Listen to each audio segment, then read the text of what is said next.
Muy buenos días a todos. Daremos un momento para que más personas se conecten al en vivo.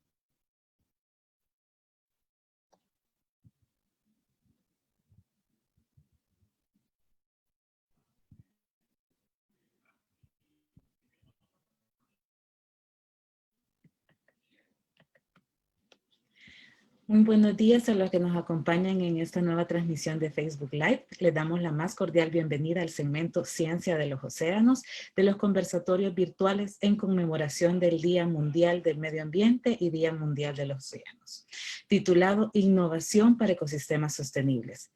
Este evento se encuentra organizado por la Sociedad Mesoamericana para la Biología y la Conservación, Capítulo El Salvador, el Colegio Salvadoreño de Biólogos y el Instituto de Ciencia, Tecnología e Innovación de la Universidad Francisco Gavidia.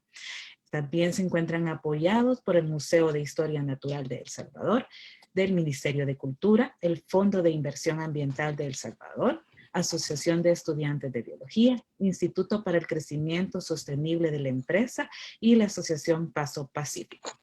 Mi nombre es Johanna Segovia, soy investigadora asociada en el Instituto de Ciencia, Tecnología e Innovación para la Universidad Francisco Gavidia y los acompañaré en este segmento siendo la moderadora. La iniciativa Ciencia en los Océanos se crea en marco a la conmemoración del Día Mundial de los Océanos, el 8 de junio, fecha que fue designada en el 2008 por la Asamblea General de las Naciones Unidas con el objetivo de concientizar a la opinión pública sobre las consecuencias de la actividad humana. Sobre todo las actividades que tienen un impacto negativo en nuestros océanos y poner en marcha un movimiento mundial ciudadano a favor de ellos. Debemos trabajar para reducir los principales problemas que nos amenazan los océanos, como la sobrepesca, la contaminación marina y el tema que vamos a hablar hoy, la acidificación oceánica. Promover áreas marinas protegidas y velar por que en el océano se encuentra nuestro futuro.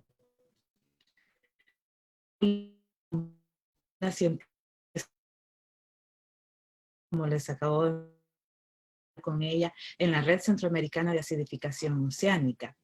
La doctora Celeste Sánchez es catedrática de la Universidad de Costa Rica, científica del Centro de Investigaciones en Ciencias del Mar y Limnología. Su estudio de doctorado lo realizó en el Centro de Investigación Marino Tropical de la Universidad de Bremen.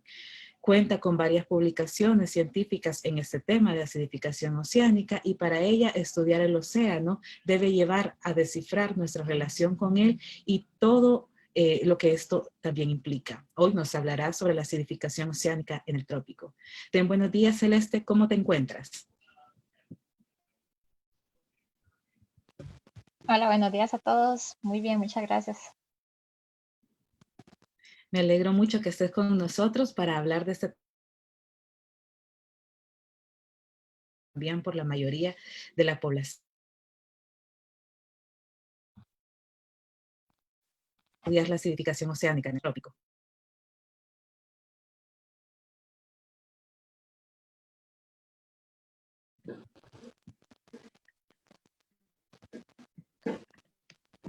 Celeste, ¿me escuchas bien? Te perdí. No, me gustaría que nos compartieras qué te llevó a estudiar la acidificación oceánica en los trópicos. Ok. Pues bueno, en realidad mi formación es originalmente en ecología de arrecifes coralinos y pues claramente uno de los estresores que tienen actualmente los arrecifes es el cambio climático.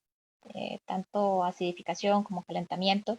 Y pues en realidad conforme comencé a avanzar en mi carrera, en mis estudios, fue un tema que comenzó a tomar más auge, sobre todo a nivel mundial, y además me percaté que era un tema que era poco estudiado, por no decir ausente en nuestras latitudes, específicamente en Centroamérica.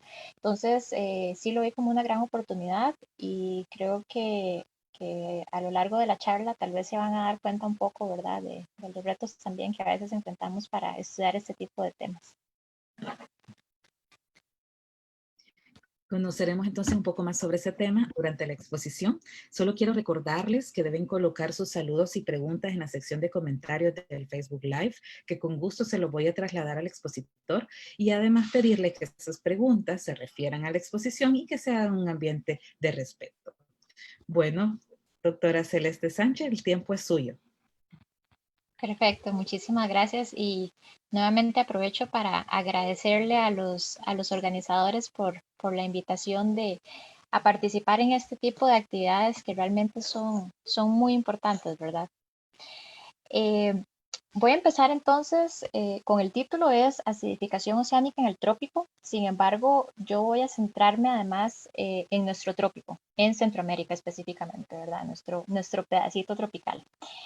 Y para empezar con eso, precisamente quiero mostrarles este mapa que lo que nos enseña es cuál es, digamos, la zona económica exclusiva que tiene todo Centroamérica. Como ustedes ven, en realidad Centroamérica en su mayoría son países de un tamaño relativamente pequeño, ¿verdad? En lo que es el área continental. Sin embargo, vean que realmente tenemos mucho azul.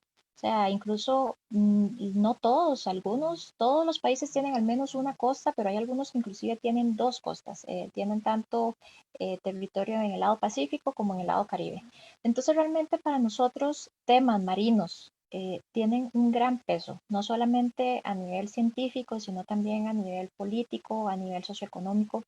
Y esto que ven a la derecha son imágenes de algunas, digamos, ecosistemas muy importantes que tenemos precisamente en este área, ¿verdad? La de arriba es parte de una fotografía de la Gran Barrera de Belice, de la Barrera Principal de Belice, y la parte inferior es una fotografía de especies migratorias que se encuentran normalmente visitando islas oceánicas como son la isla del Coco, por ejemplo. Entonces vean que nosotros cuando hablamos de Centroamérica podemos hablar de una Centroamérica marina, realmente, ¿verdad? Una Centroamérica con muchísimo azul y por lo tanto que nos da la posibilidad a estudiar muchos temas, no solamente de diversidad, sino también de manejo de recursos y de impacto de cambio climático en los recursos. Y precisamente a eso es a lo que venimos ahora cuando hablamos del mar, ¿verdad? Normalmente cuando nosotros pensamos en mar, siempre pensamos muchas veces primeramente en comida, ¿verdad? En toda la comida que nosotros obtenemos del mar. Otras personas se les viene a la mente inmediatamente lo que es la parte de recreación, porque para algunos en realidad el mar es su espacio de recreación, es el lugar a donde van a vacacionar una vez al año, un par de veces más, pero siempre lo asociamos con ocio, con recreación.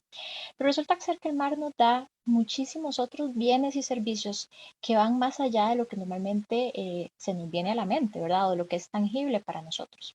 Un caso es también la protección costera. En el mar hay muchísimos ecosistemas, como por ejemplo los arrecifes coralinos, las praderas de pastos marinos, incluso los mismos manglares, que son barreras naturales que protegen a la costa de eventos como marejadas altas, tsunamis, eh, erosión costera inclusive. Y además de eso, el mar nos provee otros servicios que, si bien es cierto, son súper importantes para nuestro diario vivir, no son tan de conocimiento común, ¿verdad? No son tan tangibles para muchas personas como, por ejemplo, el oxígeno. O sea, realmente los océanos producen más de la mitad del oxígeno que nosotros respiramos y no solamente están produciendo un gas, sino que también están absorbiendo un gas. Y uno de estos gases que absorben es el dióxido de carbono, que es el principal gas que causa el efecto invernadero en estos momentos. Entonces, como pueden ver, realmente nuestra salud y la del océano están estrechamente ligados. Tanto la salud del océano depende de las actividades que nosotros hagamos en él, como la salud nuestra va a depender de qué tan bien esté el océano. En el momento en el que nosotros tenemos un océano saludable, tenemos garantizado que también nuestro estilo de vida va a ser saludable. Y precisamente esto es algo que se viene reconociendo ya desde hace bastantes años, aproximadamente hace 10 años, si no me equivoco, fue precisamente en el 2010, en esta cumbre, donde precisamente ese comienza a ser uno de los temas que cobran mucha importancia. Cómo hay una estrecha relación entre la salud del ser humano, la salud del planeta y la salud del océano. Y a partir de ahí se comienzan a mover varias iniciativas a nivel científico, a nivel político, para tratar de poner esto más en la mesa de discusión política, pero también para llevarlo más al alcance de las personas, digamos, normales, que no están necesariamente en la esfera política o en la esfera académica. Eh, y entonces se comienzan a generar iniciativas como por ejemplo la del índice del océano, que es precisamente un índice de salud que lo que busca es tratar de identificar qué tan saludable está el océano. Primero tenemos que recordar que el océano en realidad es uno solo, ¿verdad? O sea, las barreras geográficas que han dividido el océano en diferentes secciones, que en el Pacífico, el Caribe, el Atlántico, el Índico, en realidad son barreras geográficas políticas, pero el océano a nivel natural es uno solo y precisamente se comporta como uno solo. Entonces nosotros en este índice tenemos un índice global, que es el índice del océano. Eh, Aquí vemos que, por ejemplo, para el año pasado, para el 2019, la nota, por así decirla, de salud del océano fue un 71% en promedio. Y vean que eso es un poco preocupante, porque si estamos hablando que nuestra salud y la salud del planeta depende de este gigante azul, el hecho de que tenga un 71 en realidad no es exactamente una buena noticia. Cuando nosotros comenzamos a ver un poco más en detalle, vean que podemos darnos cuenta que precisamente en la franja tropical es donde se encuentran algunas de las calificaciones menos buenas, por así decirlo. Y eso es altamente preocupante porque pues en realidad eso demuestra que también está muy ligado a lo que es la parte de desarrollo de los países, a su situación socioeconómica, que claramente la capacidad, además de mantener un océano saludable, va a depender muchísimo de la capacidad de los países para mantener ecosistemas saludables, no solamente en el mar, sino también en la tierra. Si nosotros vemos más en detalle este índice, ya centrándonos en lo que sería la parte centroamericana, vean que tenemos que el rango de nota de los países estuvo entre 64 y 44. Eso está claramente por debajo de la nota promedio del mar a nivel global e incluso uno de los países centroamericanos en realidad fue el país que obtuvo la peor posición a nivel mundial. Entonces eso tiene que comenzar a nosotros a levantarnos una señal de alerta de que realmente tenemos que comenzar a prestarle más atención a nuestros mares, estudiarlos más y ver qué podemos hacer realmente por la salud de estos lugares. Entonces, como les decía, el océano no solamente nos da beneficios directos, ¿verdad? Como es la producción de oxígeno, sino que también está capturando todo ese dióxido de carbono que se produce por la quema de combustibles fósiles, por ya sea transporte, industria, inclusive muchas veces lo que se produce por los cambios en el uso de suelo está siendo absorbido por el océano. Y ese es un servicio ecosistémico muy importante que los océanos nos dan y que nos han dado por miles de millones de años de forma natural. ¿Qué es lo que sucede hoy en día? Que nosotros como especie estamos produciendo más gases de efecto invernadero y más dióxido de carbono de lo que los océanos están realmente en capacidad de asimilar. Y sin embargo lo han seguido asimilando como campeones realmente durante los últimos 200 años, pero a un costo muy elevado para ellos. Precisamente todo este dióxido de carbono que está ingresando a la atmósfera está haciendo que eso sea absorbido por los océanos y que ellos se vuelvan más calientes, que además comiencen a perder oxígeno y que a la vez también comiencen a volverse más ácidos por un proceso conocido como acidificación oceánica.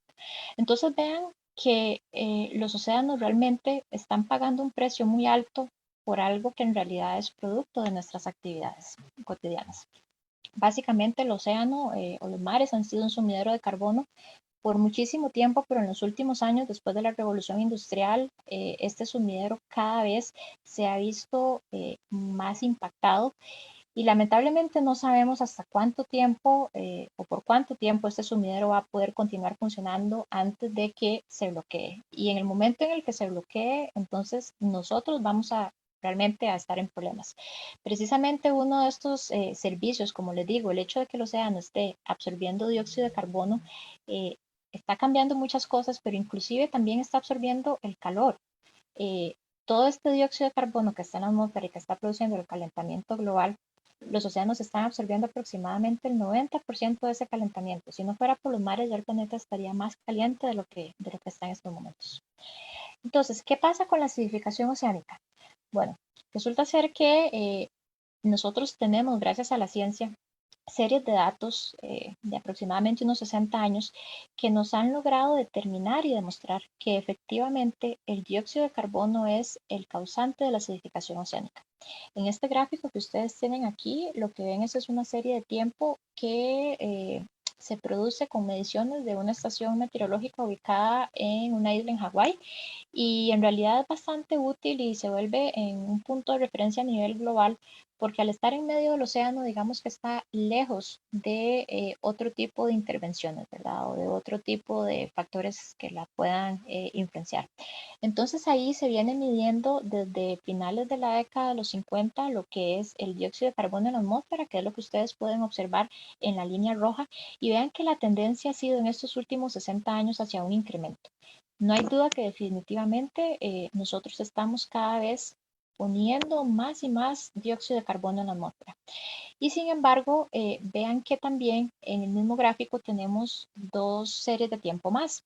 Por un lado tenemos la línea verde, que son mediciones del dióxido de carbono en el agua de mar específicamente, y vean que la tendencia de la línea verde sigue exactamente la misma dirección de la línea roja.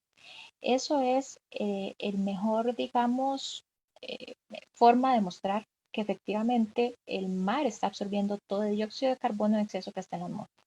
¿Y qué sucede con la línea azul que ustedes ven abajo? Bueno, esa línea azul es precisamente la medición del nivel de acidez, en este caso del pH del agua de mar, y vean que la línea azul tiene una tendencia a disminuir conforme las líneas verdes y rojas aumentan. Entonces, definitivamente no queda duda. El exceso de dióxido de carbono en la atmósfera está siendo absorbido por el mar y eso está a su vez causando una disminución en el pH, que es lo mismo que decir un aumento en la acidez del agua de mar. Así que nos gusta admitirlo, la raíz del problema somos nosotros, de eso no queda duda.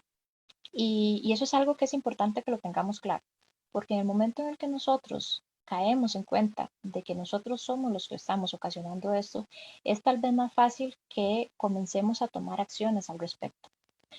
Entonces, básicamente, ¿qué es acidificación oceánica? Bueno, si lo vemos desde el punto de vista, digamos, científico, es química pura, ¿verdad? Como les decía, ese dióxido de carbono que está en la atmósfera ingresa al mar.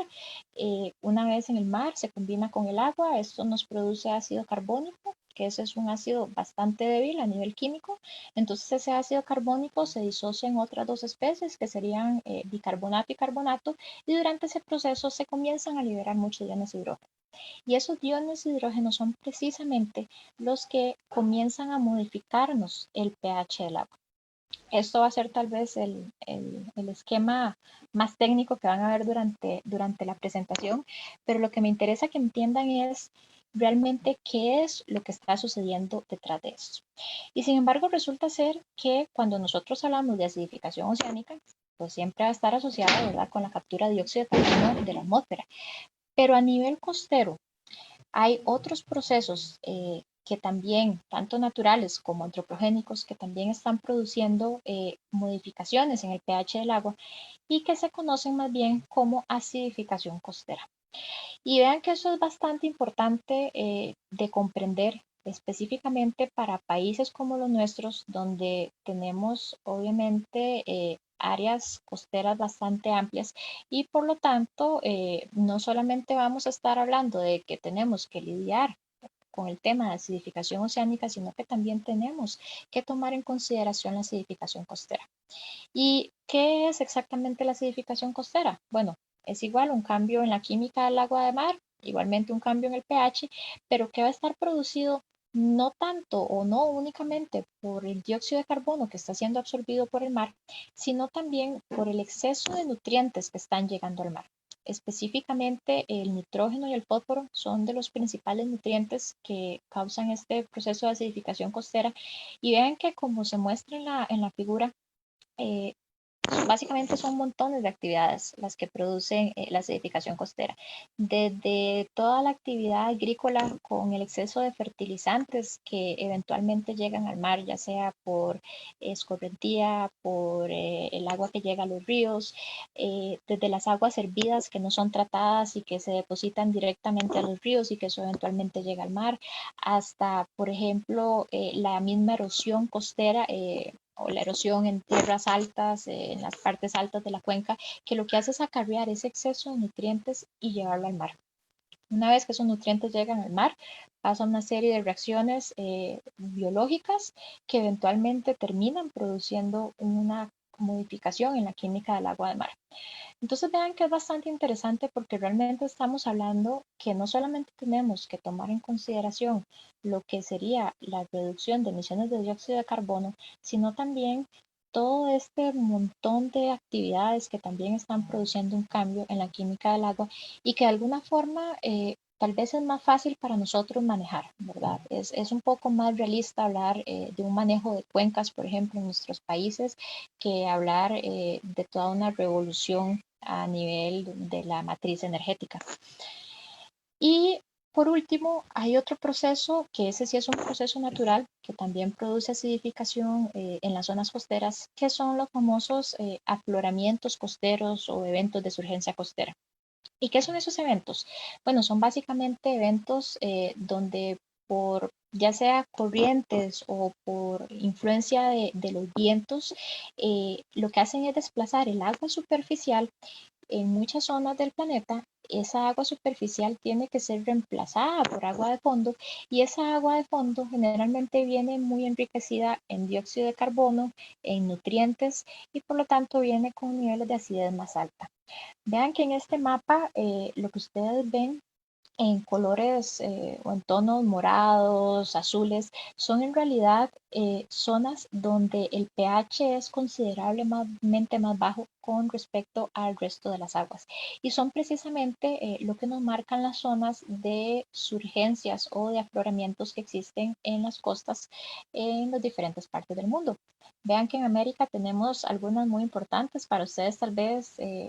Les suene familiar lo que es el afloramiento de Humboldt, ¿verdad? Que es además muy importante en pesquería. Generalmente estas zonas de afloramiento a nivel mundial tienen una importancia económica muy alta, precisamente porque al traer muchos nutrientes, entonces promueven además lo que sería, digamos, un aumento en la biomasa de muchas especies de interés comercial.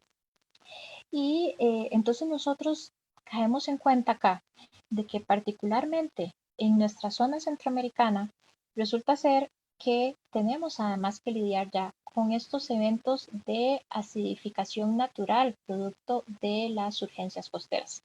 Específicamente en Panamá ocurre uno, se conoce como la surgencia de Panamá. Entre Costa Rica y Nicaragua ocurre otro que es la surgencia de Papagayo y ya un poco más al norte, digamos, ocurre lo que sería la de Tehuantepec. Específicamente, digamos, en la zona entre México, Guatemala, incluso más arriba, si nos vamos ya propiamente al Golfo, digamos, de California, también tenemos una surgencia bastante importante que afecta esta zona. Y de alguna forma eso, por un lado, significa que nuestros ecosistemas están teniendo una presión adicional que no necesariamente tienen otras zonas costeras, pero al mismo tiempo nos da una oportunidad de estudiar fenómenos que podrían ser de alguna forma una ventana también al futuro. Y eso es algo bastante importante de tomar en consideración.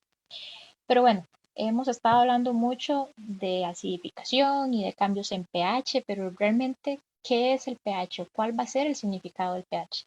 Para que ustedes lo entiendan en palabras sencillas, lo primero que voy a hacer es explicarles, ¿verdad? Que el pH se mide en una escala que va de 0 a 14, siendo el valor medio o 7 lo que nosotros consideramos como neutro.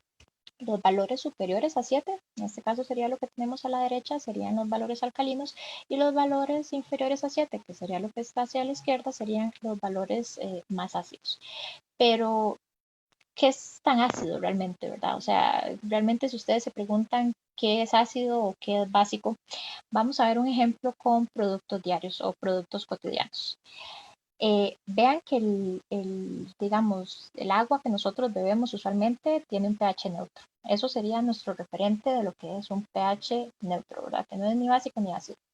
Si nosotros queremos comparar qué sería ácido con respecto al agua que nosotros normalmente bebemos, vean que tenemos hacia la izquierda productos como la leche, que tiene un cierto nivel de acidez con respecto al agua, o incluso casos más extremos, ¿verdad? Como son los cítricos o inclusive los refrescos gaseosos. Si nos vamos hacia el otro extremo, tenemos productos básicos como por ejemplo la leche magnesia, los decolorantes, cloro, productos de limpieza. Todos estos productos generalmente son muy básicos. Y vean que algo muy interesante es que el agua de mar se ubica en un pH aproximado de entre 8.1 y 8.2 en mar abierto. Eso es el pH promedio en mar abierto. ¿Y por qué esto tiene que ser un valor, digamos, al cual le prestemos atención? Porque cuando nosotros entonces estamos hablando de que los mares se están acidificando, no quiere decir que vamos a llegar a un valor extremo como el que tenemos en el caso de los cítricos. Quiere decir que con solo que nosotros nos movamos un paso hacia la izquierda y lleguemos a un pH de 7, ya vamos a estar hablando de un proceso de acidificación. Que si bien es cierto, para nosotros no es dañino consumir agua con un pH de 7, cuando nosotros hablamos de la respuesta fisiológica de los organismos que dependen de eso, vemos que sí representa realmente un problema. ¿Y por qué así? Tal vez ustedes dirán, bueno, o sea, realmente pasar de 8 a 7 no hace mucha diferencia. Resulta ser que esa escala que yo les presenté antes, ¿verdad? Que es una escala que va de valores de 0 a 14, en realidad es una escala logarítmica, lo cual significa que el incremento va a ser, digamos, un incremento logarítmico, ¿verdad? Cada paso que nosotros aumentemos va a ser, por ejemplo, pasar de 10 a 100, de 100 a 1000 y así sucesivamente. Entonces vean que cuando nosotros tenemos un pH, por ejemplo, de 8.2 y pasamos a un pH de 8.1, donde la disminución es únicamente de 0.1 unidades, en realidad estamos hablando que la acidez está aumentando en un 26%. Cuando pasamos a un pH de 8.2 a 8.0, entonces estaríamos hablando de un incremento de acidez de un 58% y así sucesivamente.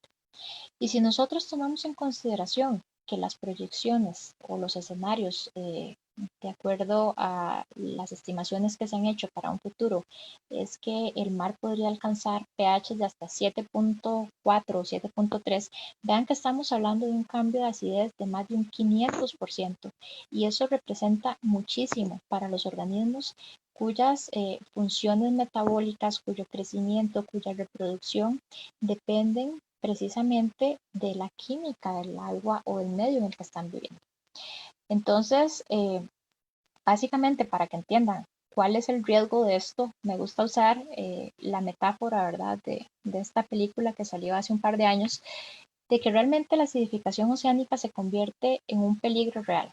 De la misma forma que Thanos era un peligro para la raza o para el ser humano, la acidificación oceánica se convierte en un peligro potencial verdadero para todos los ecosistemas marinos.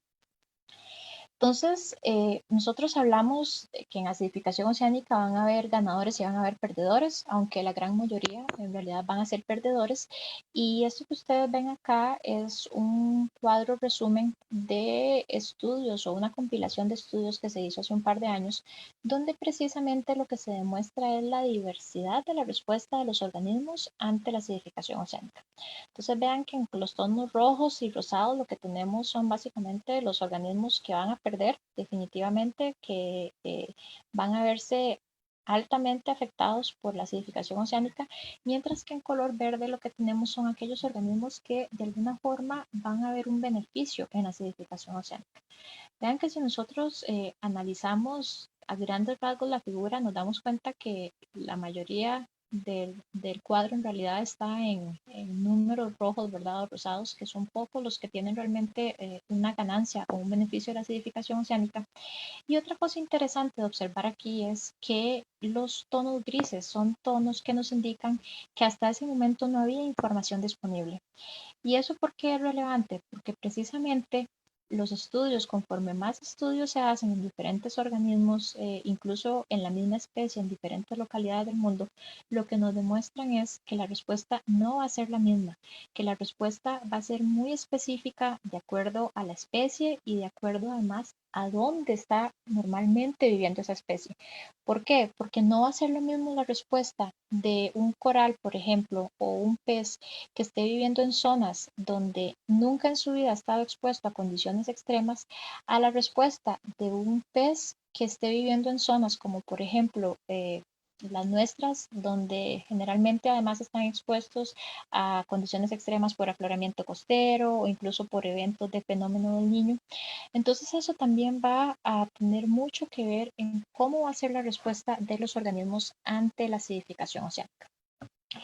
Como les decía, en realidad los perdedores van a ser más que los ganadores y los principales perdedores por excelencia cuando hablamos de acidificación oceánica son los organismos calcificadores, que son básicamente todos aquellos organismos que producen alguna estructura de carbonato de calcio, para que entiendan, por ejemplo, conchas, ¿verdad? Los caracoles que ustedes encuentran en la playa, los mismos corales que depositan un esqueleto de carbonato de calcio, inclusive, por ejemplo, muchos de los productos que se consumen en mariscos como las ostras, los mejillones, las almejas, todos estos organismos son calcificadores y se van a ver altamente afectados por la acidificación oceánica.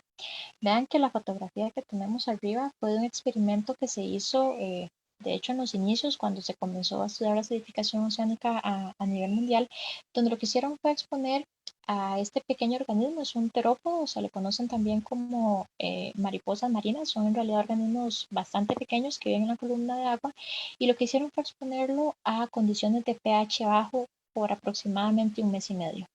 Vean que a razón del final del experimento ya el organismo había prácticamente perdido toda su concha. Había comenzado a entrar en lo que sería un proceso de disolución de su concha.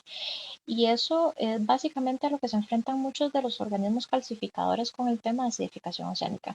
En primer lugar, ellos van a tener mucho problema para, digamos, producir esta concha. Hablamos de que en realidad la problemática es una cuestión de costos energéticos. ¿Por qué? Porque entonces ellos van a tener que invertir más energía de la que usualmente invertirían en tratar de compensar para continuar produciendo esta concha, y eso probablemente va a ser a expensas de la energía que invertían en otros procesos como crecimiento, como reproducción, como inclusive, por ejemplo, regulación de otros procesos a nivel fisiológico. Entonces, realmente lo que nosotros tenemos es que estos perdedores pues no solamente van a tener implicaciones a nivel biológico y a nivel ecológico, sino que también van a entrar ya en lo que sería la esfera económica y la esfera de impacto a nivel sociocultural inclusive, ¿verdad? Vean que, por ejemplo, un caso bastante interesante es el de las granjas de ostras en la costa este de Estados Unidos, que hace un poco más de 10 años tuvieron un impacto bastante fuerte por acidificación. Y en este caso, precisamente es porque son granjas que de alguna u otra forma están ubicadas en zonas donde tienen un grado de impacto de las aguas que les comentaba, ¿verdad? Que tienen operación costera.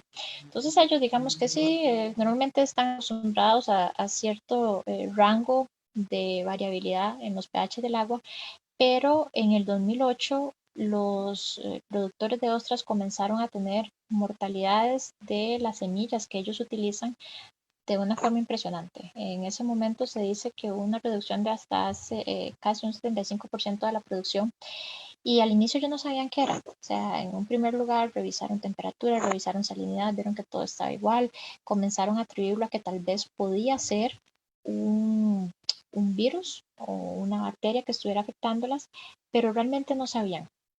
En ese momento ya habían varios científicos que estaban comenzando a medir lo que era la química del agua de mar en esas zonas.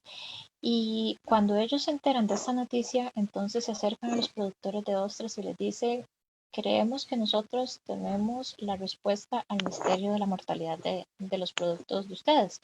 Básicamente, precisamente en ese año que ellos comenzaron a experimentar todas estas pérdidas en la producción, resulta ser que las aguas que ingresaron eran aguas que venían con un nivel de acidez muchísimo más alto. Y entonces las semillas que vienen a ser como las ostras bebés no estaban en capacidad de tolerar este cambio tan extremo y comenzaron a morir.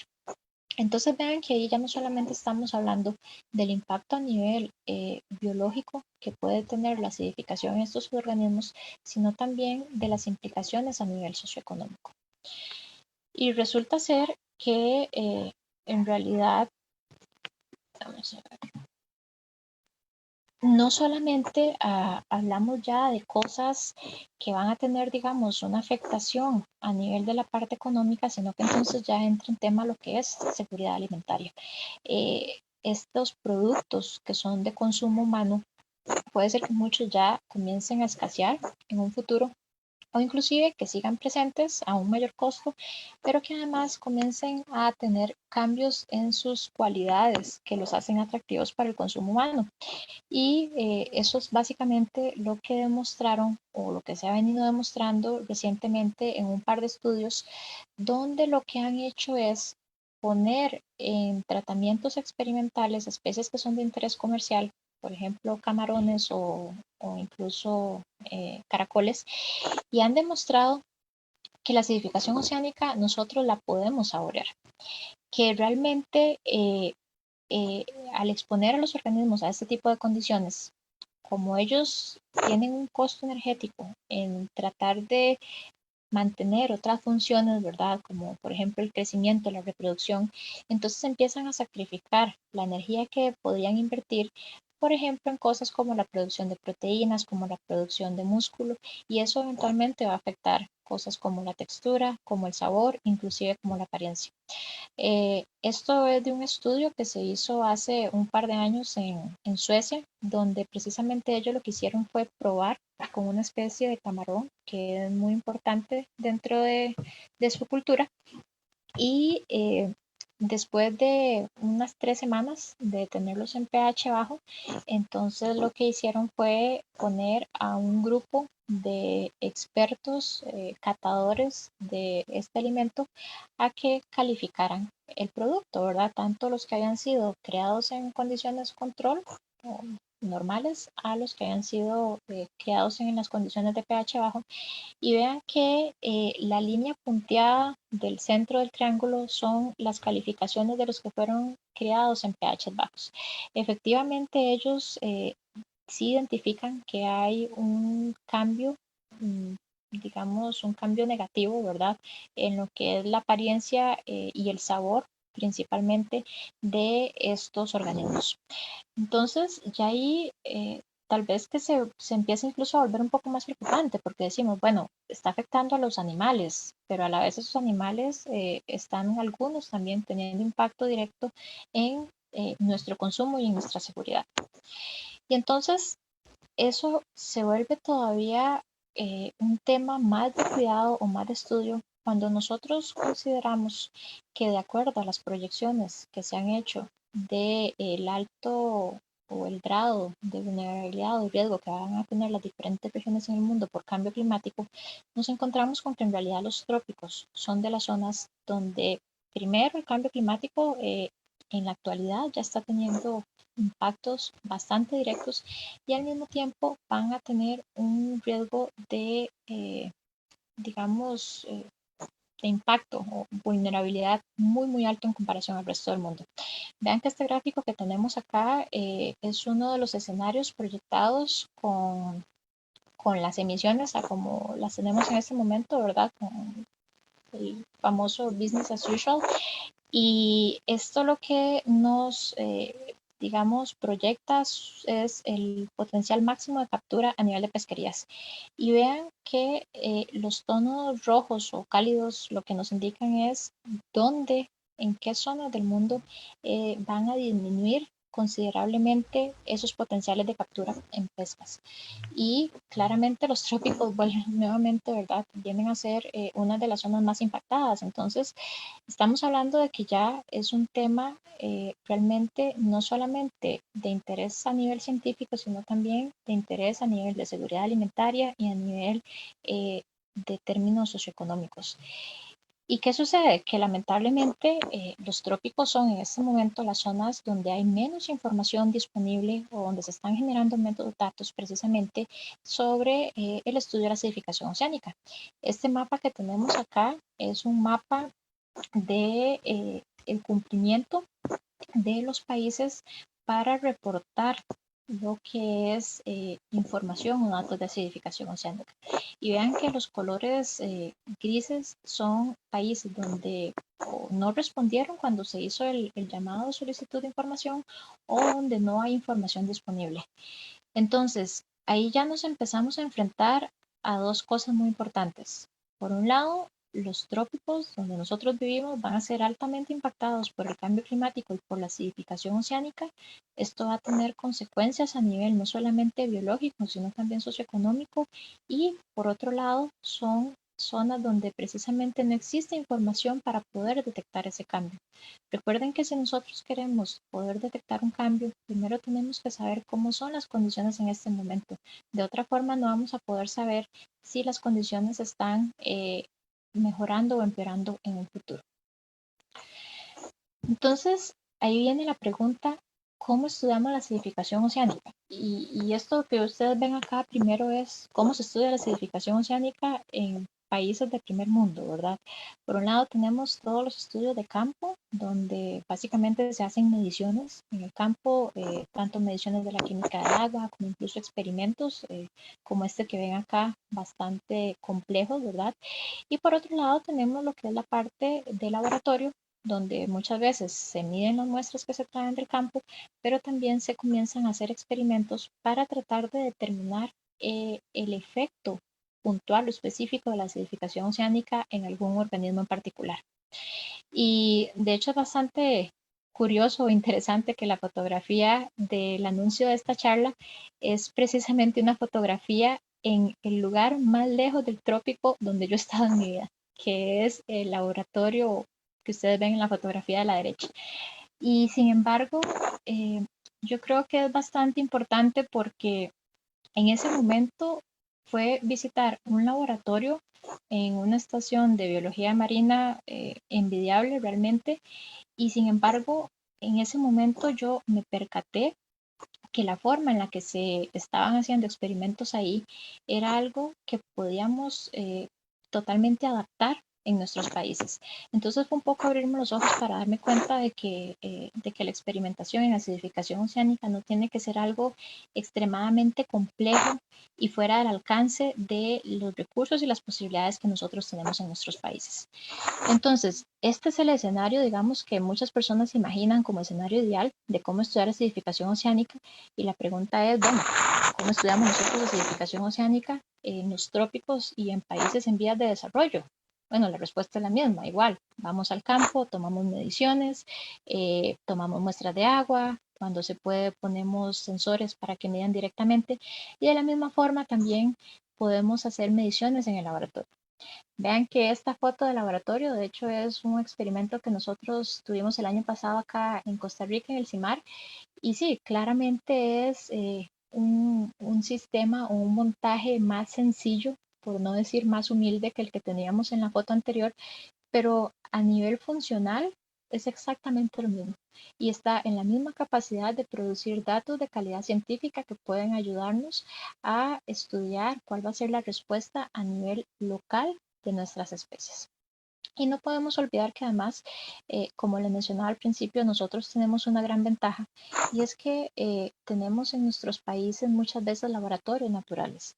Zonas como las urgencias costeras se convierten realmente en sitios muy importantes para estudiar los impactos de eventos como la acidificación oceánica en especies que de alguna u otra forma ya han pasado por un proceso previo de adaptación a este tipo de condiciones también. Y aún así, no les voy a negar que muchas veces nos toca hacer de MacGyver, ¿verdad? Y realmente buscar formas ingeniosas y creativas de ver cómo resolvemos los problemas que generalmente solo nos encontramos en nuestros países con nuestros recursos limitados, incluso, por ejemplo, en países o en laboratorios donde nosotros tal vez estamos haciendo investigación marina lejos de la costa y por irónico que suene, el agua de mar se convierte en un recurso limitante, pero en realidad todas esas cosas yo creo que la mayoría de las veces se logran superar estas situaciones adversas con mucha creatividad e ingenio y yo creo que eso es algo que nos sobra a nosotros en estas latitudes porque hemos tenido que aprender a trabajar y a sobrevivir de esa forma. Y precisamente ahí también es donde surge un poco todo este intercambio de conocimiento. Y era lo que Johanna les comentaba al inicio, que nosotros hace aproximadamente un año y medio comenzamos a tratar de organizarnos a nivel centroamericano bajo lo que sería una red centroamericana de acidificación oceánica, que lo que busca básicamente es ser una plataforma de intercambio de conocimiento. ¿Por qué? Porque el conocimiento existe, está incluso disponible muchísimas veces de forma gratuita y abierta, pero a veces está muy disperso e incluso cuando las personas no son conscientes de que existe una problemática, es más difícil involucrarlos en el estudio de la misma. Entonces, el hecho de identificar que a nivel centroamericano existen vacíos de información es el primer paso. El segundo paso es comenzar a ver cómo trabajamos nosotros juntos como países para lo que no tenga un país y sí que tenga el otro, ver cómo nos juntamos y colaboramos y hacemos que todos salgamos juntos adelante como región. Y uno de los primeros pasos que nosotros tuvimos que establecer con esta red fue precisamente evaluar cuáles son las capacidades con las que contamos, en qué estado, digamos, nos encontramos. Y esto que les presento acá es el resultado de esa evaluación de capacidades. Nosotros lo que hicimos fue utilizar un instrumento de evaluación que se está usando ya o se ha usado en otros países del mundo. Fue diseñado precisamente por uno de los organismos a nivel mundial que está muy abocado a lo que es el estudio de la acidificación oceánica y la creación de capacidades. Y entonces nosotros le enviamos esta encuesta a diferentes instituciones. Tenemos la suerte de que obtenemos respuestas de 6 países y de 17 instituciones en Centroamérica. Y vean que en realidad cuando nosotros ponemos las categorías por país, vemos que en Centroamérica tenemos básicamente países con diferentes categorías de capacidades. La categoría 1 es donde los países tienen la capacidad para medir todos los parámetros necesarios para estudiar la acidificación oceánica, mientras que la categoría 2 es donde tienen tal vez 2 de los 4 parámetros que son necesarios y así sucesivamente hasta que llegamos a la última categoría donde básicamente los países no tienen capacidad instalada para medir ninguno de esos parámetros. Ahí se ve, hay una combinación, hay algunos países que tal vez tienen el equipo pero no tienen la capacitación, otros países donde tienen personal técnico capacitado pero no tienen el equipo para medir y entonces ahí es donde nosotros tenemos que comenzar a hacer un análisis de, ok, ¿quién tiene qué les falta y cómo podemos comenzar a colaborar entre países para apoyarnos a tratar de fortalecer estas capacidades. Ese sería el segundo paso en el que estamos comenzando a trabajar en este momento y que pues esperamos que dé resultados positivos en un mediano y largo plazo también. Ya para hablar un poco de lo que sería, digamos, el estado del arte o del conocimiento específicamente en Costa Rica, les comento que en realidad los primeros datos de acidificación oceánica o específicamente de la química del agua de mar se generan en el 2012 cuando mi tutor de doctorado hace un estudio o una medición preliminar, que es el gráfico que ustedes ven a la izquierda. Y precisamente lo que se hace es medir la química del agua de mar en el afloramiento de Papagayo durante un evento de afloramiento. Y ahí es bastante interesante porque entonces por primera vez se hace una caracterización química del agua de mar en esa zona, donde se termina de evidenciar que efectivamente el agua que ingresa es agua con niveles de CO2 muy altos, rondando incluso valores de 650 microatmósferas y con valores de pH que caen hasta incluso alrededor de 7.8. Entonces vean que ya estamos hablando de que efectivamente sí hay un proceso, ¿verdad?, de acidificación natural, como les mencionaba. En el gráfico de la derecha lo que ustedes ven es una medición que se hizo exactamente en el mismo punto, pero fuera en el momento en el que no había un fenómeno de surgencia. Y en realidad lo interesante es que sí logramos determinar de que esa zona específicamente está sometida a procesos de acidificación o a ingresos de agua acidificada, no solamente durante el evento de surgencia, sino también durante otros momentos del año de forma esporádica. Entonces, eso sí es bastante importante porque lo que nos comienza a demostrar es que estos organismos que nosotros creíamos que estaban expuestos a condiciones adversas únicamente durante la época de afloramiento, parece ser que también están teniendo otras presiones del mismo tipo durante época que no necesariamente la época de afloramiento y que además coincide, por ejemplo, con el inicio de la época lluviosa. Entonces, algo que nosotros no podemos dejar de lado es el hecho de que en nuestros países, cuando la época lluviosa comienza, hay muchísimas otras presiones en los sistemas marinos, producto precisamente de todos esos nutrientes que están ingresando al mar por el exceso de lluvias. Algunas de las otras mediciones que nosotros tuvimos la oportunidad de hacer en el Pacífico, lo que nos permiten confirmar es que efectivamente hay una diferencia o un gradiente en la costa pacífica de Costa Rica, desde lo que sería, digamos, la parte norte a la parte sur.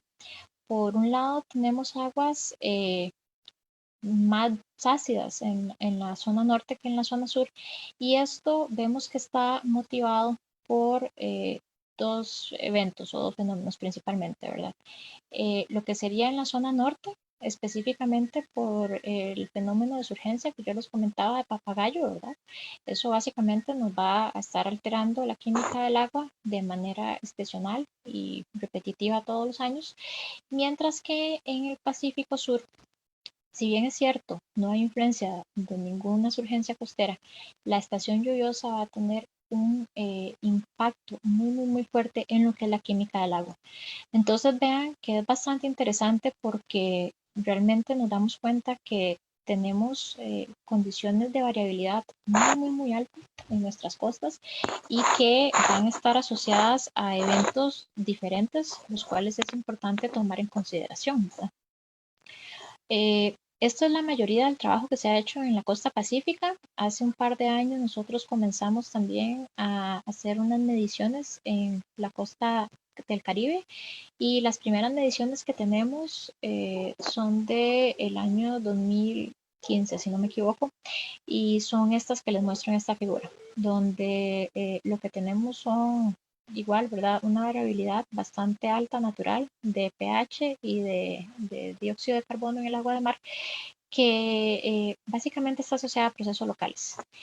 Y en realidad estos datos que nosotros hemos logrado generar tanto en el Caribe como en el Pacífico, lo que nos confirman es que las zonas costeras tienen una alta variabilidad que está asociada a procesos locales y que efectivamente ese pH de 8.1 que yo les comenzaba o les comentaba al inicio de la charla, que es el pH promedio del agua de mar en mar abierto, no es el pH promedio en las zonas costeras. Vean que las zonas costeras sí tienen, digamos, niveles de acidez un poco más bajas y por lo tanto además van a tener una vulnerabilidad más alta, porque en primer lugar ya tienen pHs un poco más bajos, en segundo lugar porque además de la acidificación oceánica también están expuestos al proceso de acidificación costera. Otra cosa en la que nosotros hemos podido ir avanzando acá en Costa Rica es en la parte de experimentación. No han sido experimentos, digamos, muy grandes hasta el momento. Todos han sido experimentos al inicio de un par de semanas, ya luego logramos hacer uno de 3 semanas.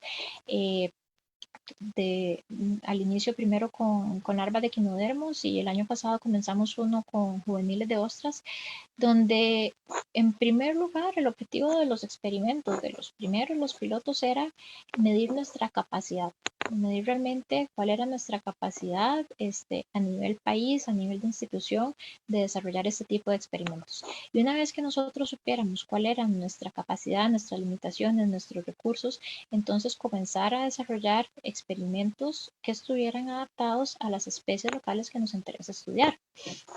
Eh, Hemos tenido también la dicha de que gracias al apoyo de diferentes proyectos con financiamiento tanto externo como local, hemos podido ir adquiriendo equipo para medición en laboratorio, para medición de alcalinidad total en este caso y de pH espectrofotométrico, igual que lo que es el equipo para la manipulación del sistema de carbonatos en el laboratorio y así desarrollar los experimentos.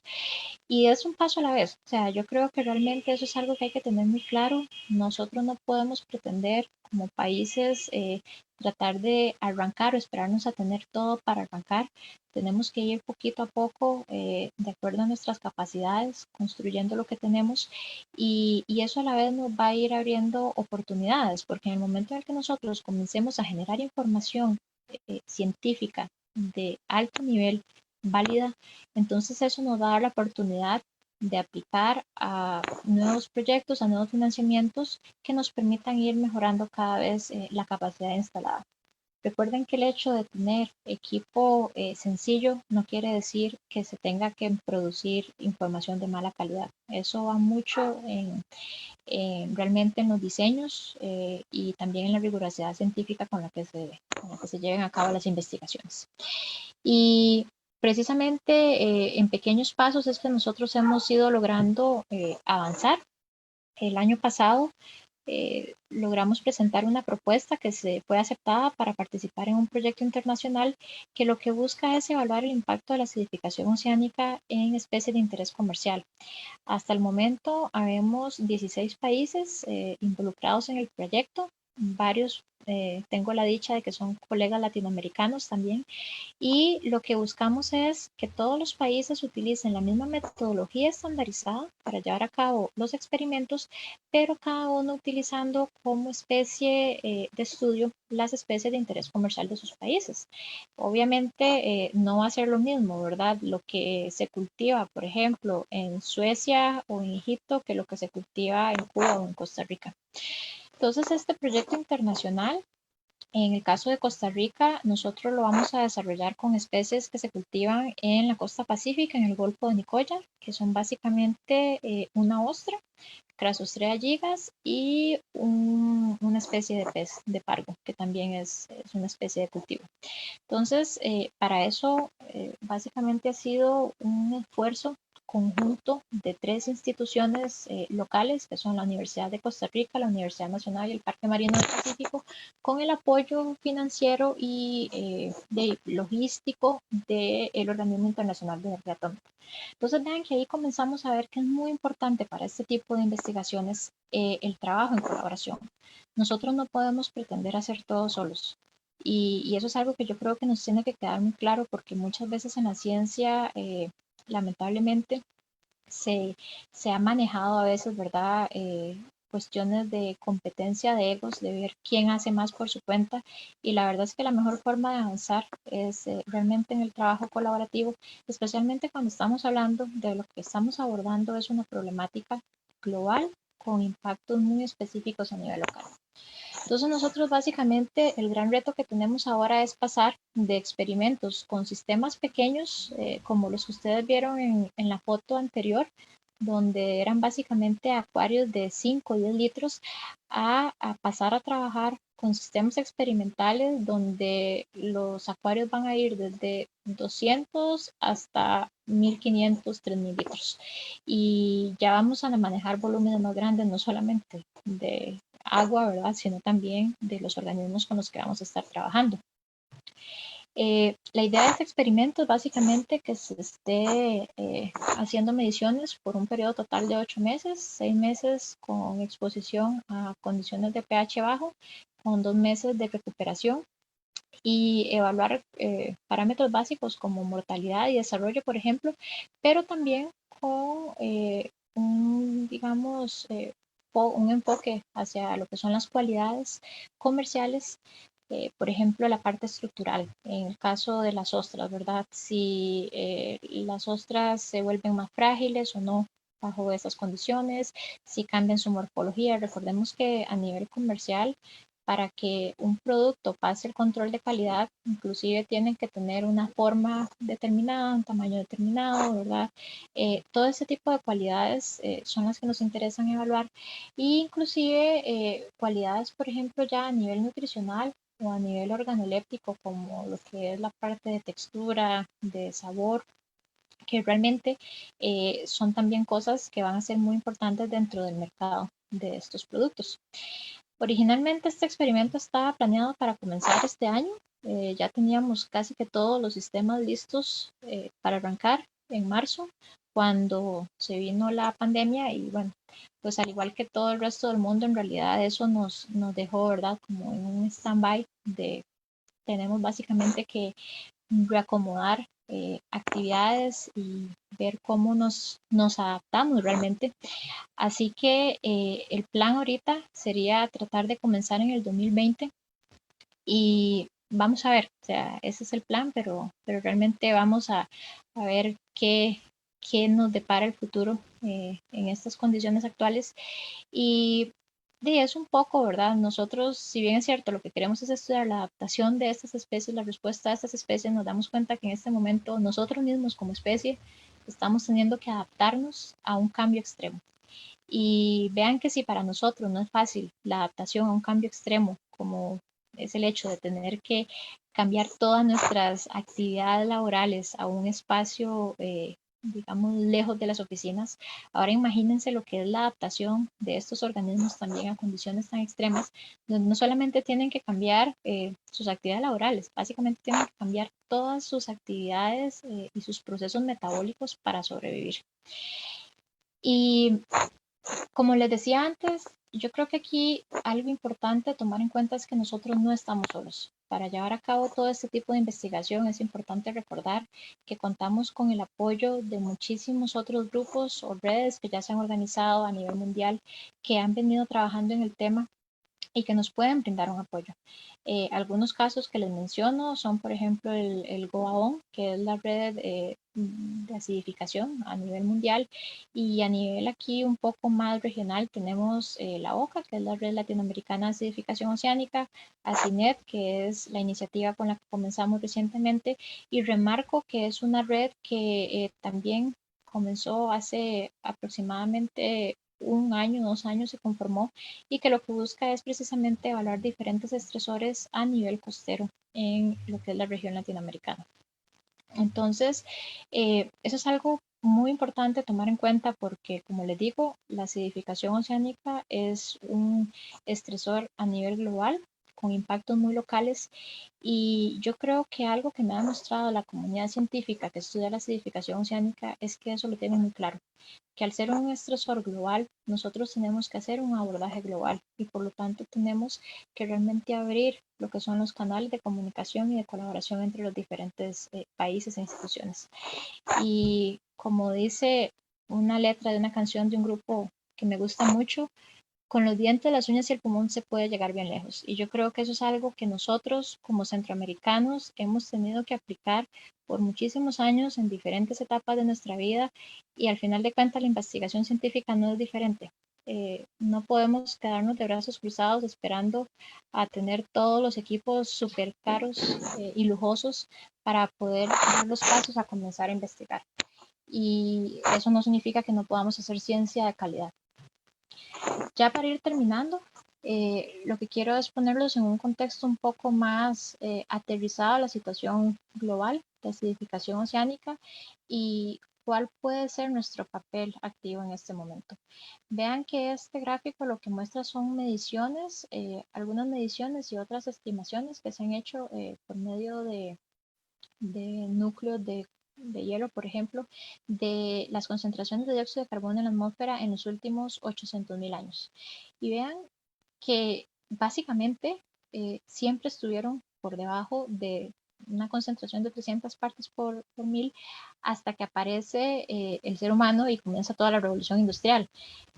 Básicamente en los últimos 200 años nosotros hemos aumentado esta concentración de un valor promedio de 250, 300 a 416.71 partes por millón, que fue la lectura que se hizo hace unos 3 días en la atmósfera.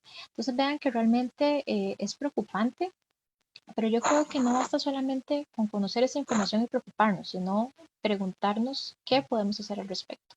Y yo creo que es donde nosotros tenemos que ser realmente proactivos en querer ser parte de ese cambio positivo, porque ya hemos sido, nos guste o no, parte del cambio negativo y realmente comenzar a repensar un poco más nuestras acciones a nivel individual para tratar de reducir nuestra huella de carbono. Si bien es cierto, mucho del peso de la reducción de emisiones de dióxido de carbono lo tienen los gobiernos con las leyes que ellos comiencen a implementar, nosotros a nivel individual también podemos ir sumando a la causa y hacer un cambio. Desde tratar de cambiar nuestra forma de transporte, cambiar incluso nuestros hábitos alimenticios y hoy en día que estamos la mayoría haciendo teletrabajo, tratar de repensar también el impacto de nuestra huella tecnológica. Realmente infórmense y se van a dar cuenta que a veces cambios pequeños en nuestras acciones pueden hacer una gran diferencia y sobre todo ayudarnos a sentir que estamos siendo parte de ese cambio positivo. Entonces yo con eso cerraría. Les agradezco muchísimo y quedo entonces abierta a preguntas y comentarios. Gracias, Celeste, por compartirnos sobre este tema. Es importante que todos comprendamos y veamos que somos parte de la dinámica que se dan en los océanos, no estamos exentos, que tenemos que tener responsabilidad en ello. Quiero trasladarte algunos saludos y preguntas que se dieron en Facebook. Por ejemplo, Glendis Torres nos dice muy buenos días. Páez Edward nos dice que se conecta desde Colombia. Hemos tenido de toda parte de Latinoamérica. Muchos saludos. Elvira Raimundo, que siempre está conectada. Un abrazo para usted. Ann Isabel, saludos desde Brasil, dice. Yolanda Moreno se conecta desde Panamá. De varios departamentos también de El Salvador, de San Miguel. ¿Qué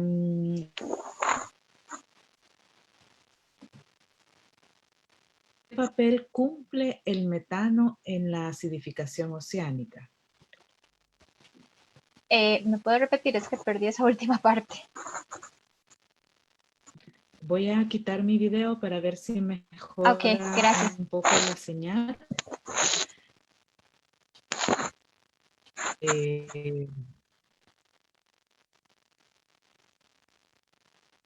La invitación a la ponencia para que tengamos un... ¿Qué papel juega?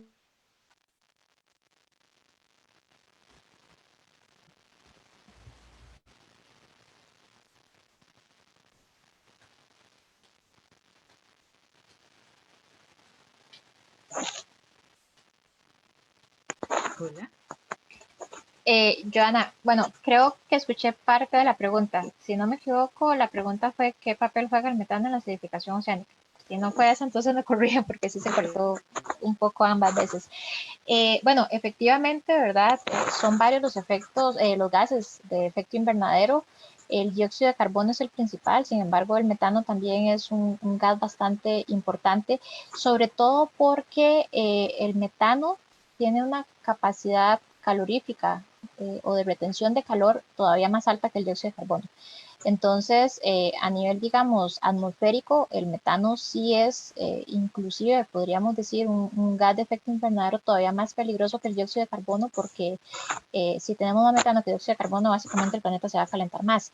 A nivel oceánico, en realidad, pues no es tanto el metano que se disuelve en el mar como el del dióxido de carbono, ¿verdad? Porque estamos hablando de una cuestión de concentraciones.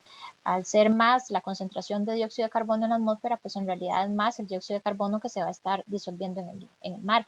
Sin embargo, sí hay metano que proviene también de emisiones oceánicas. En algunos casos, por ejemplo, se ha medido en diferentes partes del mundo donde hay emisiones de metano, tanto en zonas profundas como incluso en zonas someras. De hecho, acá en Costa Rica tenemos en la zona sur un par de lugares identificados donde sabemos que hay emanaciones de metano, y efectivamente el metano también puede contribuir a los procesos de acidificación, pero más digamos los que les comentaba que son de tipo un poco más, en este caso natural, ¿verdad? Si vienen por liberación de metano desde el suelo oceánico.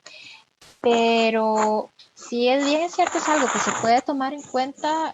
Realmente yo creo que aquí el enemigo identificado número uno hasta el momento es el dióxido de carbono. Gracias por tu respuesta. Dice Cecilia Chapa, buenos días, saludos desde Oaxaca. Edith Espinosa dice, con respecto a lo que mencionó sobre las afectaciones fisiológicas de los organismos por la acidificación, a la misma acidificación, saludos. Joana, ¿crees que tal vez sea posible que me pongan las preguntas por escrito en el chat? Porque verás que se estoy teniendo problemas con la conexión. Entonces, tal vez si me las ponen por escrito, con gusto se las puedo ir respondiendo.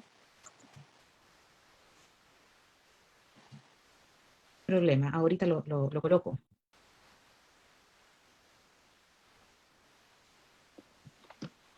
Voy a trasladar la pregunta, ya está en el chat.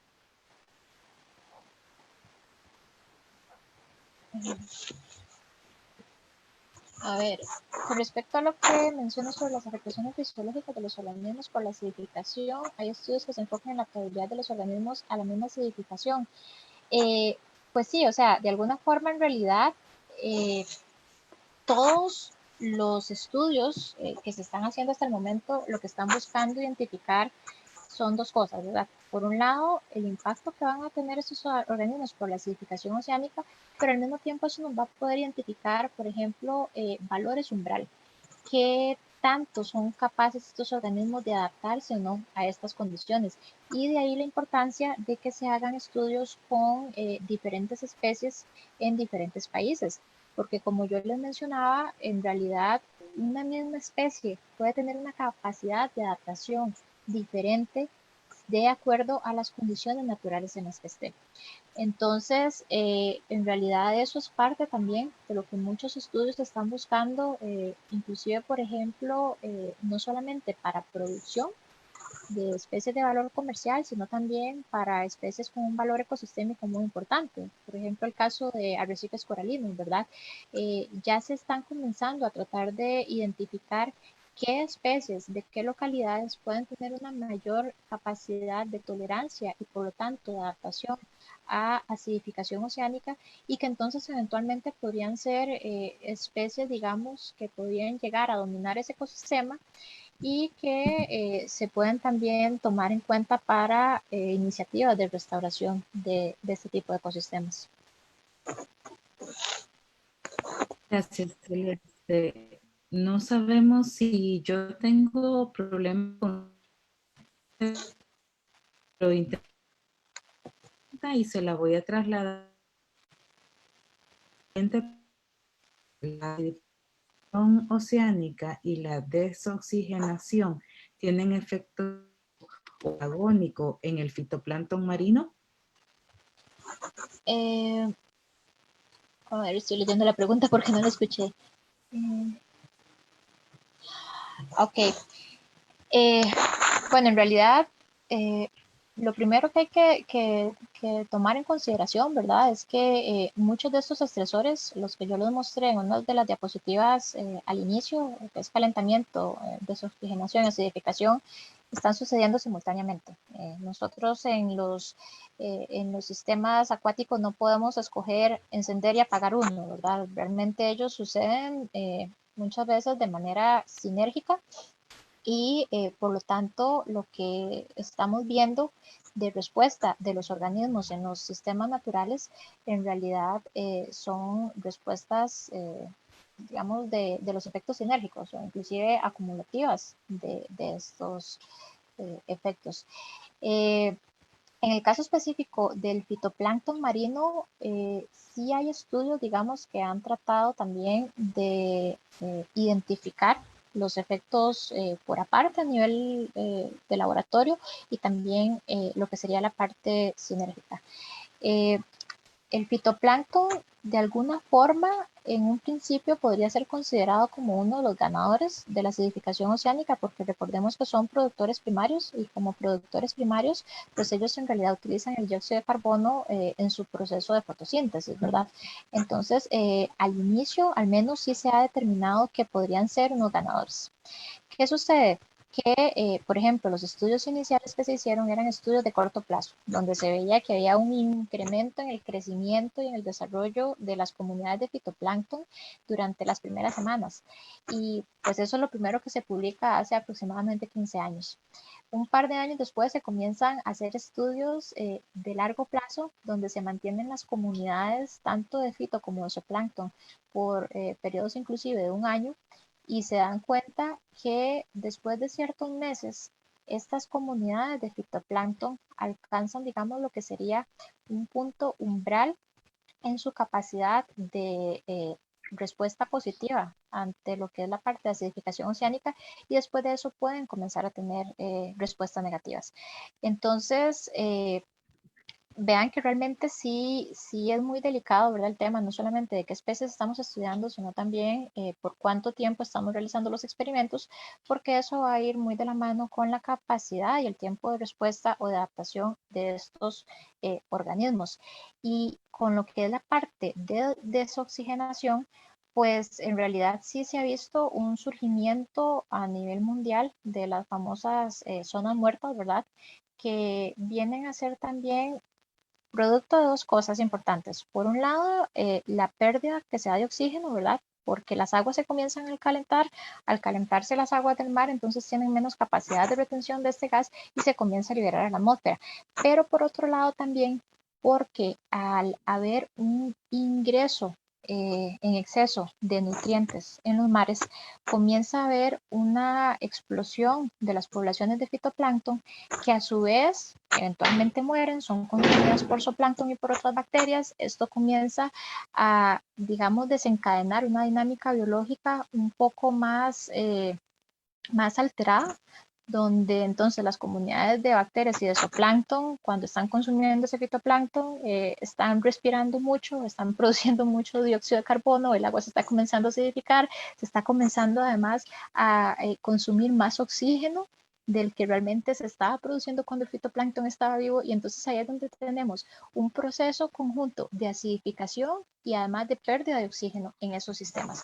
Entonces vean que es en realidad algo bastante complejo que sobre todo va a ocurrir mucho en zonas costeras. No sé si tienen alguna otra pregunta.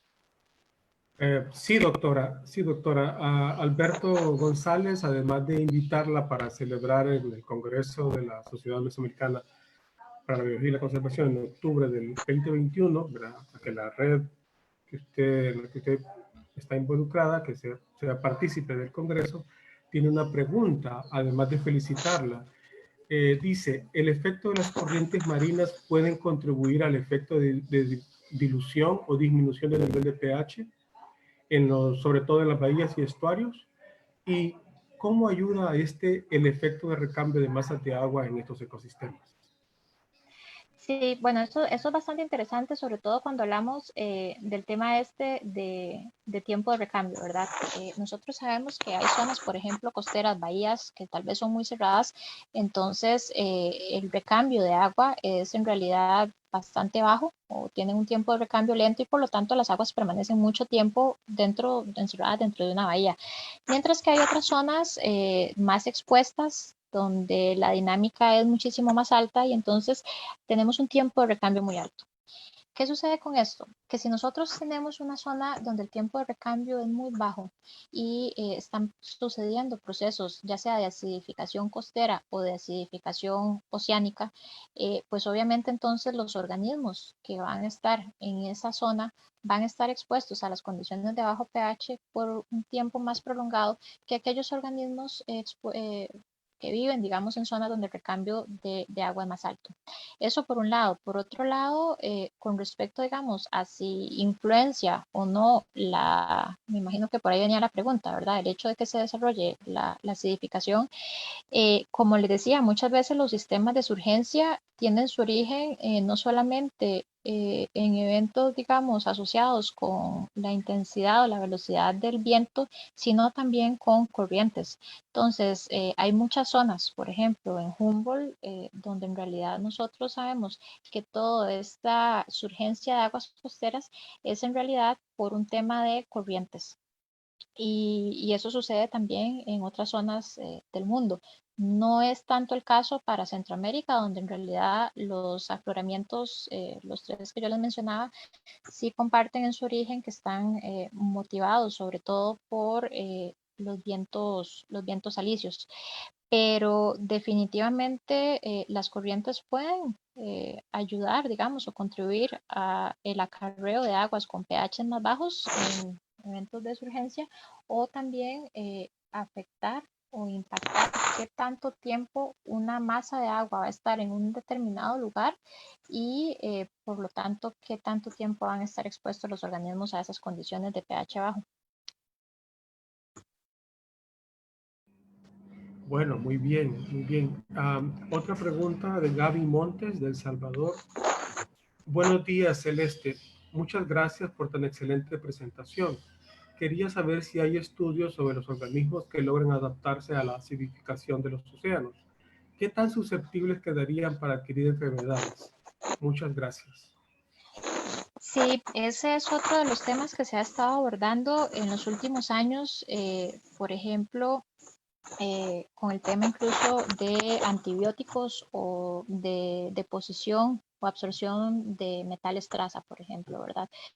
Sí se ha demostrado con estudios, no acá en estas zonas, ¿verdad? Sobre todo en latitudes un poco más altas, pero que la exposición de diferentes organismos a condiciones de pH bajo los puede hacer más susceptibles a una alta acumulación de diferentes sustancias, por ejemplo, metales pesados o inclusive antibióticos. Y de la misma forma, lo que hace también es suprimir el sistema inmune de estos organismos y por lo tanto entonces los puede hacer más susceptibles a adquirir enfermedades que de otra forma no se estarían adquiriendo. Ahí es donde es muy importante recordar que cuando hablamos de acidificación oceánica en realidad estamos hablando de un tema de costo energético.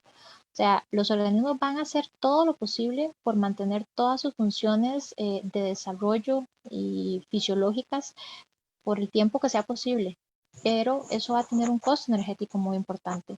Y recordemos que nosotros es como cuando tenemos un presupuesto para algo, ¿verdad? Lamentablemente no podemos multiplicarlo de forma mágica. Lo mismo pasa con la energía a nivel metabólico. Si los organismos tienen que invertir más energía en un proceso como por ejemplo crecimiento, entonces eso va a tener un costo energético para otros procesos como lo que es el mantener el sistema inmune.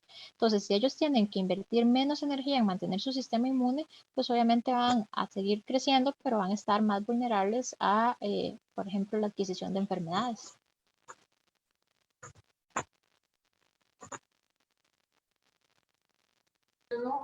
Perdón, sí, gracias.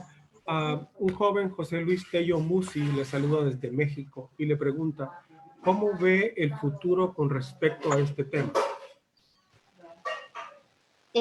no sé en qué sentido se referirá. Si el futuro, desde el punto de vista como científicos, o si el futuro desde el punto de vista como especie humana.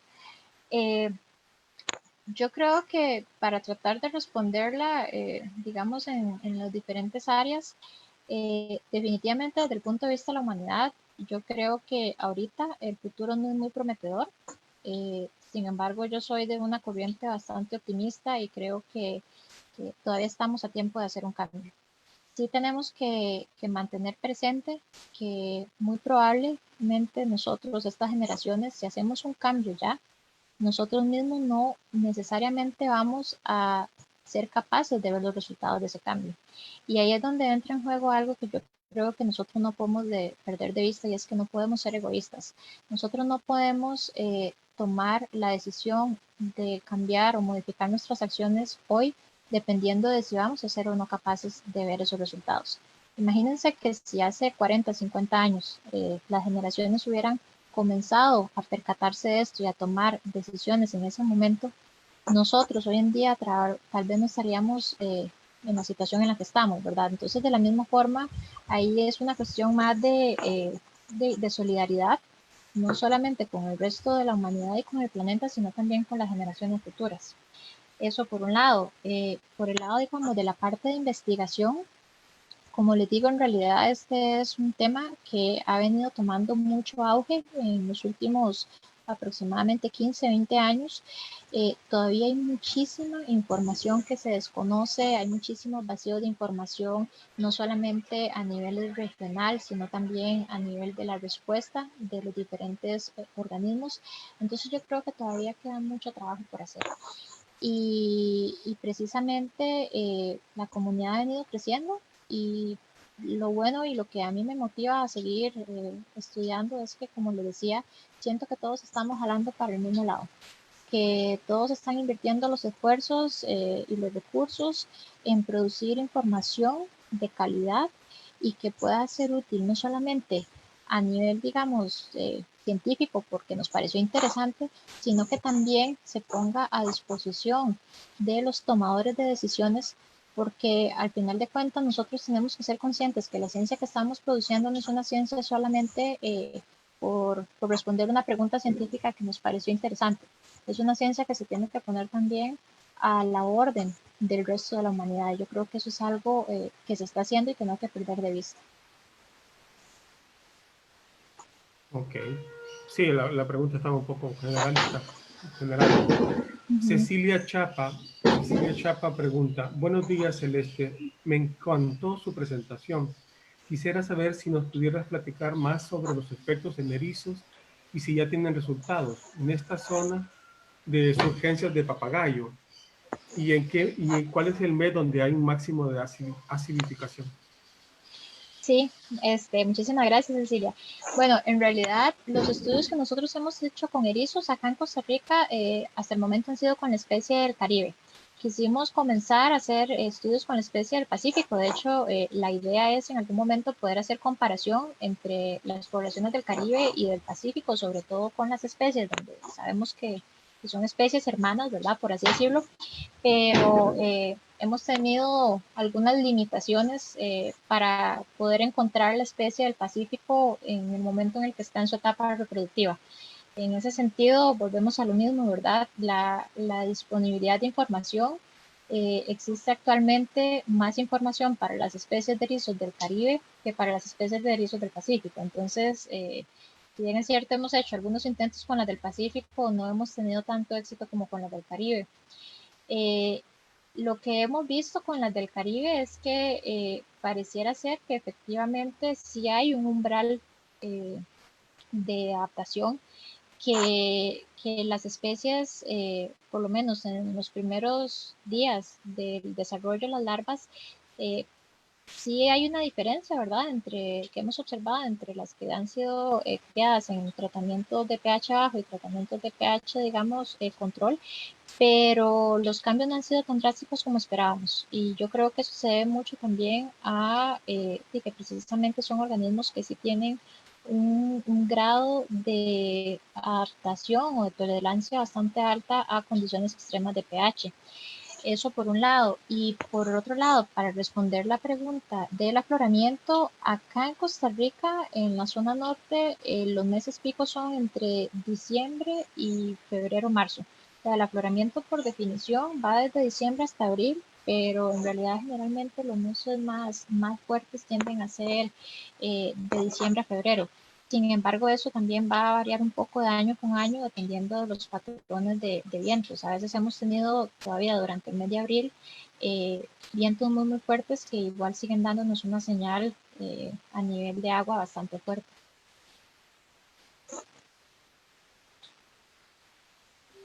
Muy bien, hay muchos saludos y mensajes que estoy recibiendo. Disculpen si no puedo saludarlos a todos.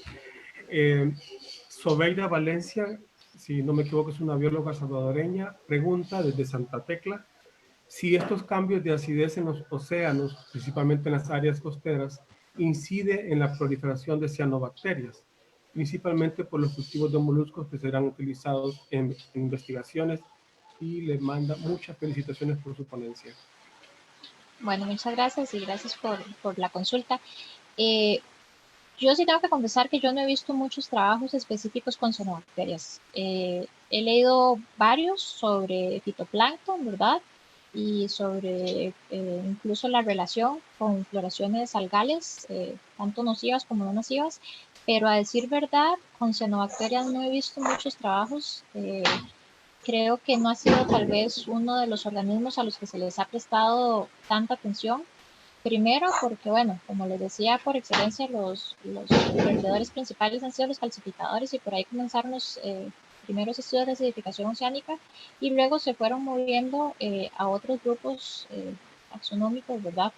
Y de cianobacterias no he visto mucho, pero creo que es algo que definitivamente valdría la pena explorar, sobre todo si tomamos en cuenta que inclusive los que trabajamos en arrecifes coralinos hemos visto que el estado de salud de los arrecifes está muy ligado también a la presencia de cianobacterias. Generalmente cuando vemos que un arrecife ha sufrido una mortalidad y ha comenzado a experimentar una degradación, la aparición de las cianobacterias es uno de los indicadores clave, ¿verdad? Entonces, yo creo que probablemente tienen el potencial de verse beneficiados por la acidificación, pero no puedo asegurarlo porque realmente no he leído estudios al respecto.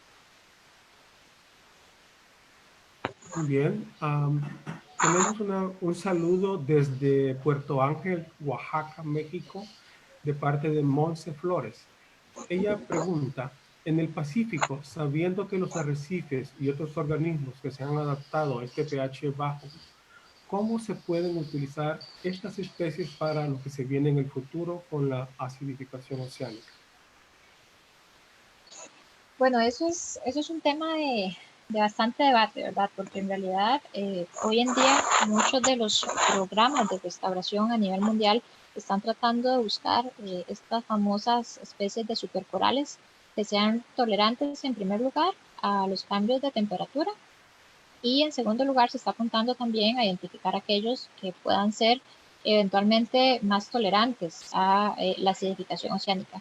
Sí se ha identificado que hay especies que están presentes en zonas tanto de surgencia como, por ejemplo, zonas donde están estas famosas emisiones de dióxido de carbono, o los que se conocen en inglés como CO2 SIPs, y son especies compartidas. Por ejemplo, el Porites lobata es una de las especies que de alguna forma se ha perfilado como un posible ganador ante condiciones de pH un poco más bajas. Sin embargo, hay que tomar en cuenta que estas especies están presentes en esos lugares porque han pasado por un proceso de adaptación real, ¿verdad? Un proceso evolutivo donde se han realmente adaptado a esas condiciones por cientos de años, que no es el caso que nosotros estamos viendo en este momento con los impactos del cambio climático.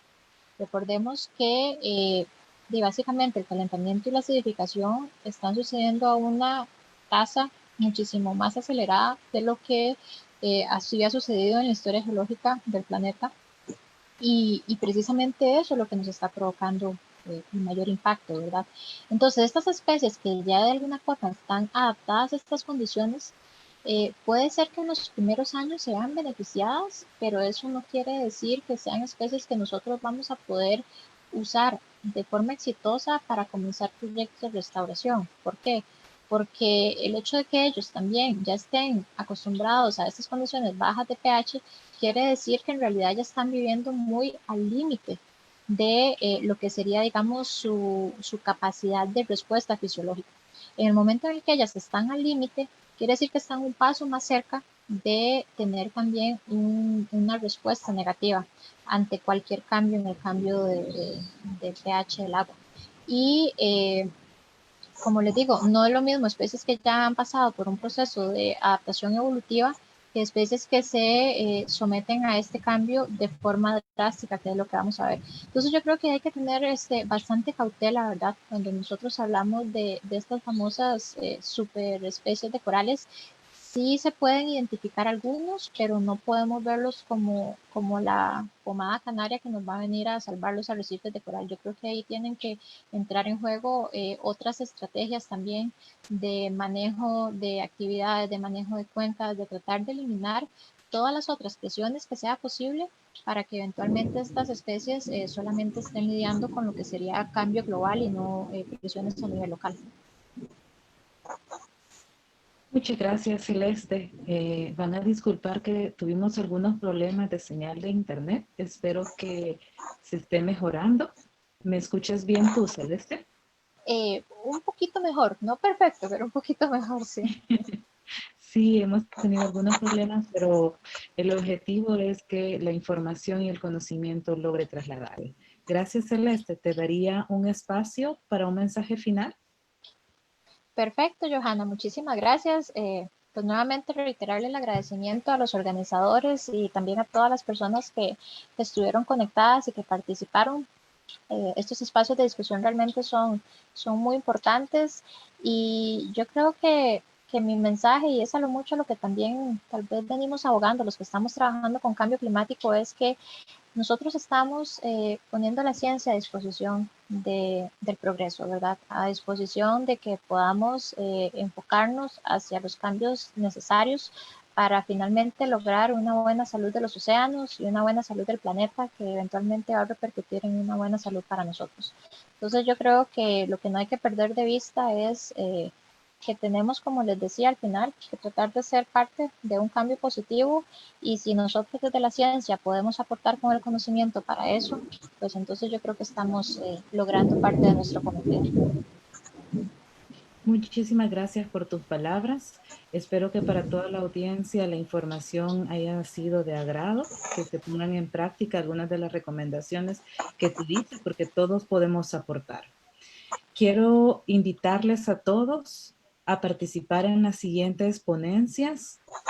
Siempre en Ciencia de los Océanos seguimos el viernes con estudios moleculares para invertebrados. Lo va a dictar el doctor Maximiliano Morona y el doctor Sergio Zampá. Ellos son de la Universidad de Sao Paulo. Esto siempre a las 10 de la mañana. Recuerden las diferencias de horario. Pero en la sección de medio ambiente seguimos con la ponencia de diversidad, distribución y patrones macroecológicos de eslamobranquios del Océano Pacífico Oriental con el doctor Andrés Navia el día de mañana, siempre a la misma hora. Recuerden que pueden hacer uso de nuestro canal de YouTube. Nos pueden buscar como Colegio Salvadoreño de Biólogos por si se perdieron alguna ponencia o desean volver a escuchar algunas de las que hemos transmitido. Para ir finalizando, quiero agradecer a quienes están involucrados, a las instituciones que organizan justamente esta iniciativa, la Sociedad Mesoamericana para la Biología y la Conservación, capítulo El Salvador, Colegio Salvadoreño de Biólogos, el Instituto de Ciencia, Tecnología e Innovación de la Universidad Francisco Gavidia, y también el valioso apoyo del Museo de Historia Natural del Salvador, del Ministerio de Cultura, el Fondo de Inversión Ambiental del Salvador, la Asociación de Estudiantes de Biología, Instituto para el Crecimiento Sostenible de la Empresa y la Asociación Paso Pacífico. Muchísimas gracias por estar este día acompañándonos y los esperamos el día de mañana. Que tengan un buen día.